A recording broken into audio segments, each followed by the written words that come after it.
Imagine this. It's your daughter's 9th birthday. The house is quiet, too quiet. Balloons sag against the walls like deflated dreams, and the cake sits untouched on the counter. Its pink frosting starting to weep in the afternoon heat.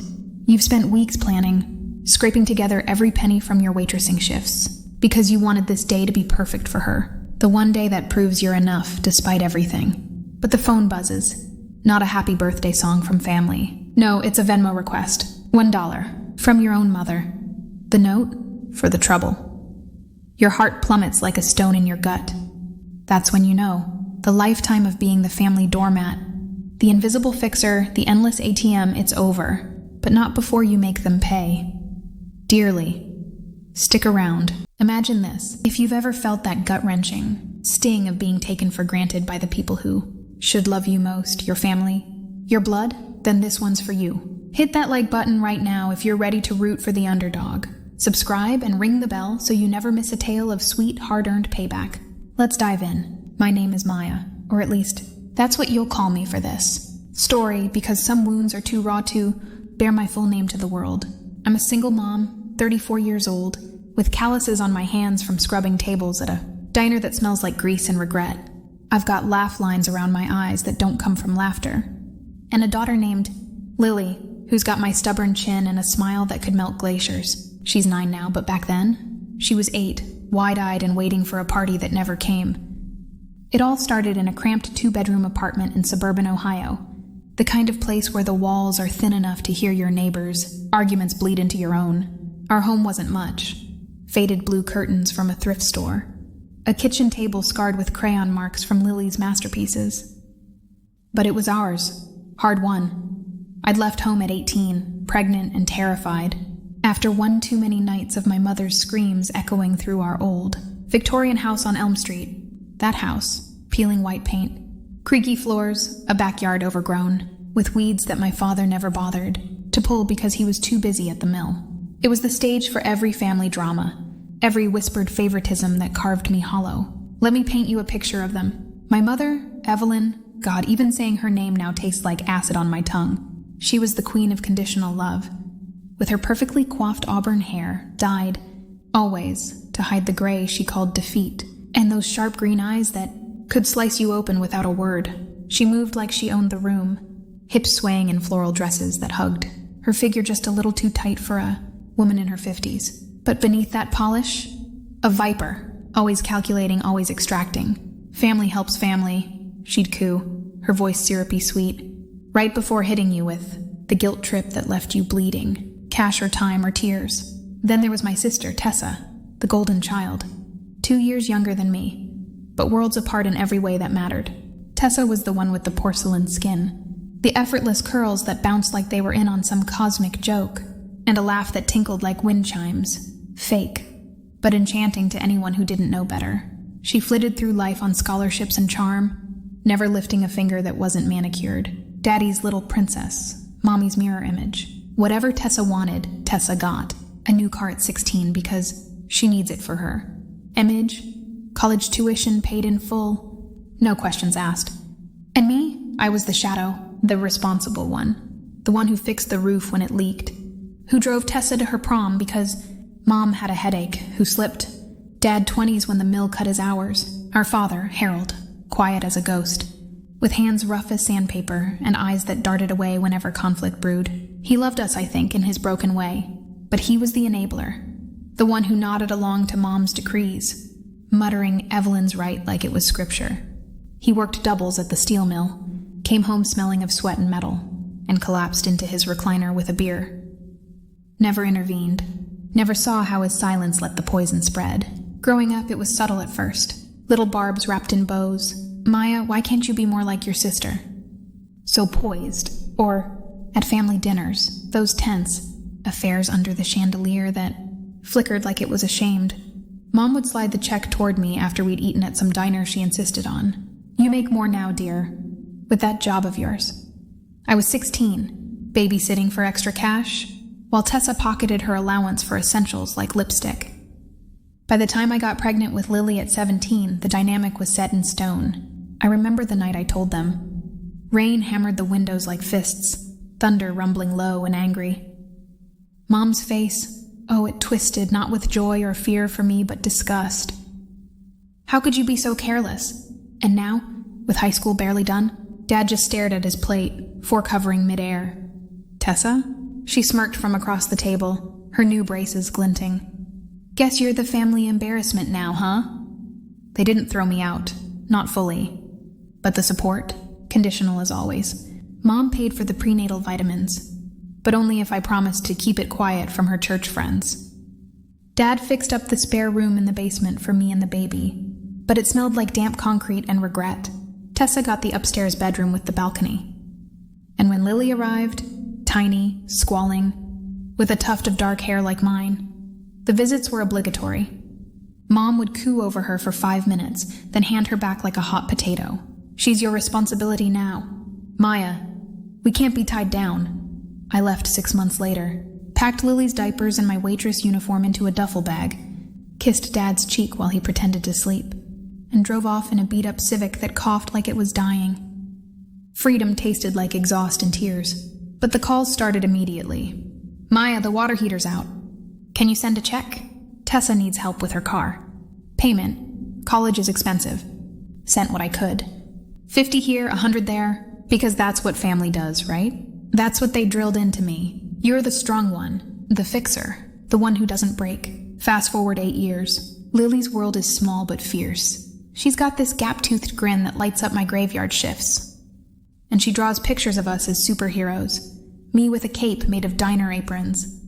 We're scraping by, but we're happy. Or so I thought. Until the summer of Lily's 9th birthday. It was June, humid and sticky.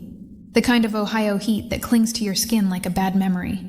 I'd been planning for months. Saved tips from every double shift, even skipped my own coffee runs.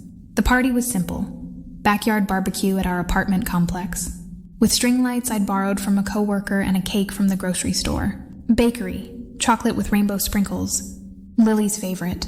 Invites went out to the family 3 months early. Please come, I texted the group chat. It means the world to her. Mom replied with a thumbs up emoji. Tessa with a heart. Dad? Silence, as always. The day arrived. Saturday noon. I woke Lily with pancakes shaped like hearts, her eyes sparkling as she blew out the single candle on her breakfast treat. Mommy, do you think Grandma will bring the dollhouse she promised? My stomach twisted. A little warning flutter I ignored. Of course, baby. Everyone's coming. By 1 o'clock, the picnic table was set, paper plates stacked neat, a cooler of lemonade sweating in the sun. Lily bounced in her party dress, a thrift store find with polka dots that twirled when she spun. 2 o'clock, 3. The other kids from her class trickled in, 5 of them, their parents dropping off with awkward smiles and Tupperware of sides. Laughter bubbled up, games of tag chasing the frisbee across the patchy grass, but no family. No mom sweeping in with her perfume cloud. No Tessa scrolling her phone while fake laughing at Lily's jokes. No dad with his quiet gifts wrapped in newspaper. My phone stayed silent, except for the text from coworkers. Sorry, shift ran long. By 4, Lily's smiles faltered. She tugged my sleeve, voice small. Mommy, where's Grandma? I knelt, smoothing her hair, my throat tight as a noose. They're just late, sweetie. Traffic, probably. Late, the lies we tell to protect. The ones we love, they're the sharpest knives. At 5, the last guest left. Lily helped stack the uneaten hot dogs. Her little shoulders slumped. Inside, I tucked her into bed early, reading her favorite book about a brave little fox who finds her way home. Her eyes fluttered shut, but not before a tear escaped, tracing a wet path down her cheek. I sat there in the dim glow of the nightlight, rocking her, my chest aching like it was caving in. Why them? What had I done to deserve this erasure? That's when the notifications hit. A barrage like shrapnel.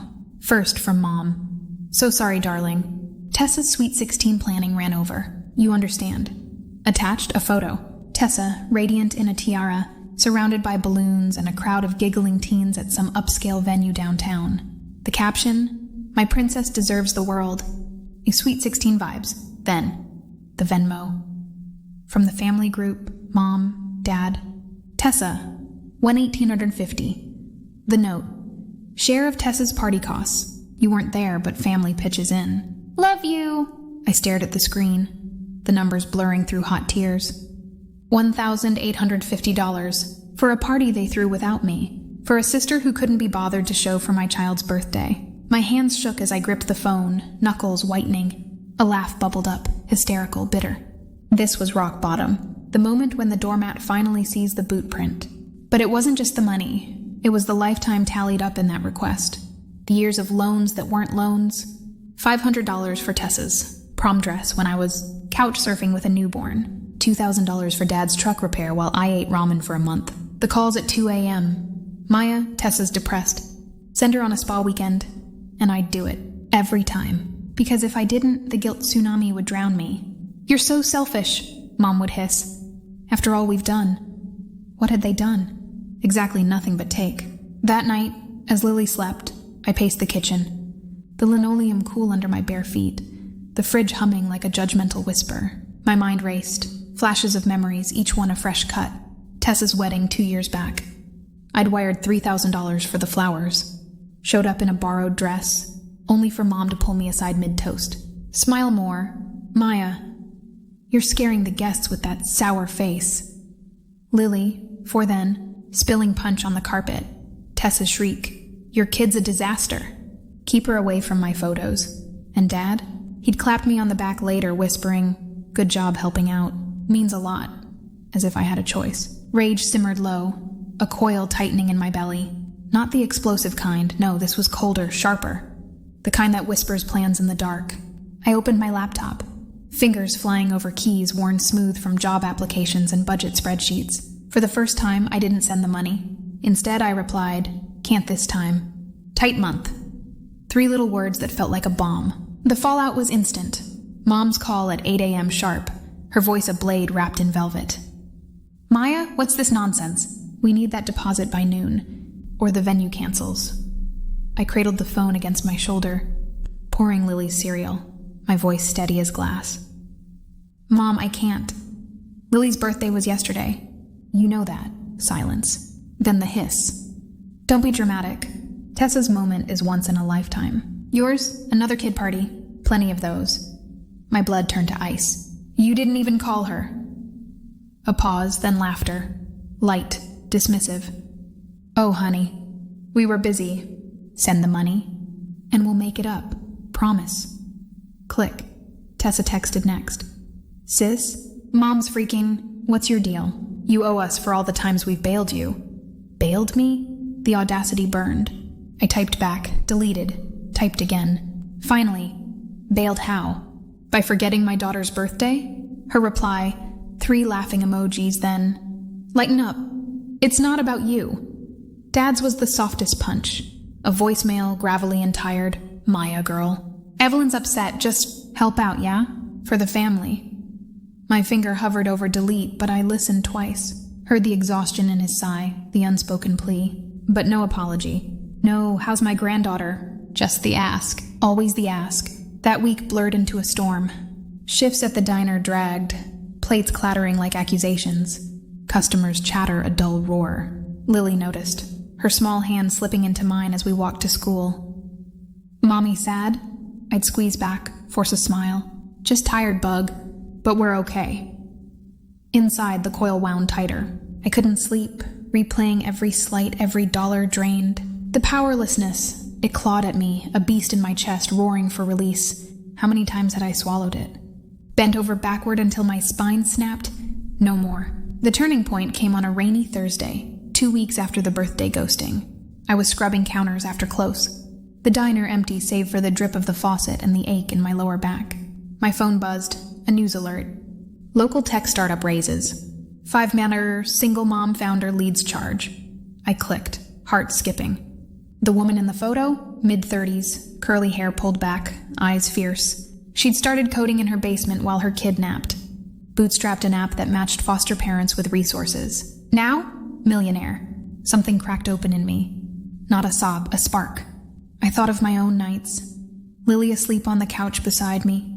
My laptop balanced on a pillow as I taught myself Python through free YouTube tutorials. It was a hobby, a escape from the ledgers of bills and Venmos.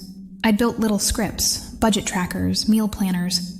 Nothing big, but what if? What if the responsible one stopped fixing their messes and fixed her own life? That night, I sat at the kitchen table, rain pattering against the window like impatient fingers. Lily colored beside me, humming off-key. "Mommy, what's that?" She pointed to the screen, where lines of code glowed green. I smiled, real this time. "A secret weapon, baby, for us." The planning began quietly, like a whisper in the wind. No grand gestures, no dramatic declarations. Just me, carving out time between shifts and bedtime stories. I enrolled in an online coding boot camp. $200 I scraped from overtime. No family loans this time. Days turned to weeks, code compiling into something real. An app. Not for fosters, but for single parents like me. Solo Stride, a platform for gig economy moms and dads. Track shifts, swap childcare, even micro-invest tips into savings. Goals. Simple. Vital. Meant. For women who'd been told they couldn't. Doubt crept in, of course. Nights when the screen blurred and my fingers cramped. I'd whisper to the dark, "Who are you kidding, Miah? You're the diner girl, the family failure." But Lily's drawing tape to the fridge, us as caped crusaders, pushed me on. And the family? They kept poking. Weekly calls from Mom. "Any luck with that money? Tessa's honeymoon's coming up." I'd deflect. "Working on it." Lies. Sweet as pie. 6 months in, the app had a beta. 10 users, friends from the diner, a couple from Lily's school. Feedback poured in. Tweaks flew from my fingertips. I pitched it at a local startup meetup, voice shaking as I stood in a room of suits. Lily's handiwork doodled on my notebook. "This isn't just code," I said, meeting their eyes. "It's armor, for the ones who hold it all together." A venture guy nodded, slipped me his card. The calls escalated. Mom's voice sharper now, laced with suspicion. "Miah, you're distant. What's going on?" "Dad's medical bills. We need $800. Dad's heart scare. Real." I knew. But the guilt? Weaponized. I sent $100. The last. "That's all I can do," I texted. Tessa's reply. "Wow. Stepping up your selfish game, huh?" By month 9, Solo Stride had 500 users. The venture guy, Mark, sharp-eyed and kind, invested $50K seed money. "You've got fire, Miah. Don't let anyone dim it." I didn't cry then. But in the car after, with Lily buckled in the back singing to the radio, tears streamed hot. Validation, finally, the high. Family caught wind through the grapevine. Mom's church lady friend saw the article in the local paper. The call was a hurricane. "Miah, this app thing? Is that why you're skimping? We made you who you are." Laughter cracked through my speakerphone. Made me? They'd made me resilient, sure. But the architect? That was me. Tension built like a storm front. Holiday season hit. Thanksgiving. The obligatory Elm Street gathering. I almost skipped it, but Lily begged, "Grandma's turkey?" So we went. The house unchanged. Same creaky stairs. Same floral wallpaper peeling at the edges. Mom greeted us at the door, air kisses that didn't land. Her eyes scanning my jeans and sweater. "Miah, darling, you look tired." Translation. Not trying hard enough. Tessa was there. Belly swelling with her first. Engaged to some finance bro named Chad. All teeth and trust fund. "Sis, heard about your little project. Cute." She rubbed her bump. Diamond ring flashing. Lily hung back, clutching my leg, eyes wide at the tension she could feel like static. Dinner was a minefield. Mom passed the potatoes. "So Miah, any real job prospects?" "This coding, it's a phase, right?" Dad forked his turkey silently. Tessa chimed in. "Yeah, don't quit the diner yet. Real money's in stability." I chewed slow, the gravy thick on my tongue. Internal storm raging, scream. "Walk out! Tell them all to go to hell!" But no, not yet. I smiled, voice even. "Actually, it's going well. Got some investors." Silence. Mom's fork clinked. "Investors for what?" "Some app for waitresses?" Laughter, hers sharp. Tessa joined, Chad guffawing like a hyena. Lily's hand squeezed mine under the table, tiny and fierce. That night, driving home through fog-laced streets, resolve hardened like steel. They didn't see me. Never had. But they would. The execution unfolded in layers, deliberate as a chess master. Spring brought Series A funding, $2 million. Solo Stride exploded, 10,000 users. Partnerships with gig platforms. I hired my first employee. a coder mom from the beta group. Lily's school fund grew. We moved to a 3-bedroom with a yard. But the family? Crickets at first. Then the asks ramped up. Mom, $5K for Tessa's nursery. Baby's coming! I forwarded the pitch deck instead. Read this. Then talk. They didn't. Pride or blindness. But cracks showed. Tessa's texts. Heard you're fancy now. Chad's firm could use an app like yours. Hook us up? Mom called. Proud of you, dear. But family first. Dad's retirement's short. Short? I'd been funding it for years. The climax brewed over summer. Solo Stride hit 100K users. Valuation soared to 20 million. I flew to Silicon Valley for a demo day. Nerves electric. Lily FaceTiming from daycare. Knock 'em dead, Mommy. I did. Whispers turned to offers. Acquisition talks with a big tech firm. 99 million on the table. My empire, built from basement code and diner grit. Back home, the family reunion invite landed, an annual barbecue, Elm Street backyard. Mandatory, Mom's note read. Tessa's announcement. I went. Lily in a sundress. Me in slacks and a blouse that hid the tattoo I'd gotten post-funding. A fox. Fierce and free. The yard buzzed. Relatives in lawn chairs. Smoke from the grill curling lazy. Mom held court. Tessa beaming beside her. Bump prominent. Dad manned the tongs. Sweat beading on his brow. They spotted us late. Mom's hug was stiff. Miah, Lily. Come, meet everyone. But the undercurrent. Eyes flicking to my nicer purse. Whispers. Dinner plates passed. Ribs sticky, coleslaw tangy. Then Tessa stood, glass raised. Family, Chad and I, we're having a boy! And big news. Chad's firm is expanding. But we need seed money. 50K, who's in? Cheers. Mom teared up. My grandson! Miah, you'll help, right? Like always. Eyes turned to me. Cousins, aunts, expectant. The air thickened, grill smoke stinging my eyes. Lily froze beside me, fork midway to her mouth. My pulse thrummed, a war drum. This was it. The lifetime ledger, presented for payment. I set my plate down slow, the clink echoing. Stood. Voice calm, but laced with the steel I'd forged. Actually, no. I won't, gasps rippled. Mom's smile froze. What?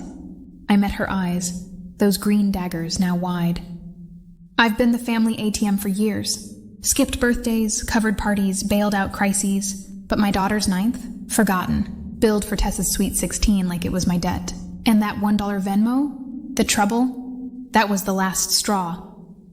Tessa sputtered. Sis, this is about family. Not grudges. Chad nodded dumbly. Dad looked up, tongs limp. I pulled out my phone, screen glowing. Family? Let's talk numbers. Feet 50 for the party. $3,000 for your wedding flowers. Tessa, $2,500 for Dad's truck. $800 for emergencies last month. That's just the big ones. I tallied it. $47,120 over 8 years. Sent from a diner wage while you partied. Murmurs swelled. Mom's face blotched red.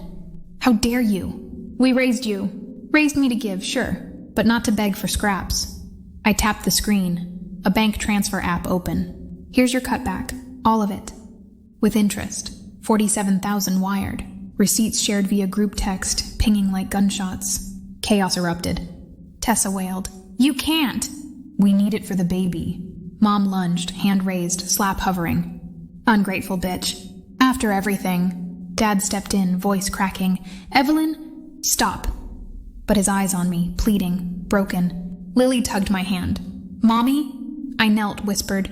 It's okay, Bug. We're free. Then the kicker. I straightened, voice carrying over the din. Oh, and that app? Solo Stride? Valued at 99 million now. Acquisition pending. But don't worry, I won't forget you. Just like you forgot us. Silence crashed down, heavier than the humid air. Faces slack, shock, envy, fury twisting like vines. Tessa's mouth gaped. Mom clutched her pearls, wheezing. Cousins shifted, whispers exploding. 99 million? I scooped Lily up, her arms around my neck tight. Walked out, back straight, gravel crunching underfoot.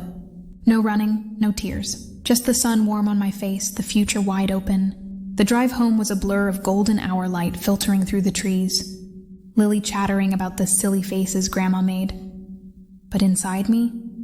A dam broke, not with sobs, but a laugh, deep, from the belly, echoing in the car like freedom's first breath.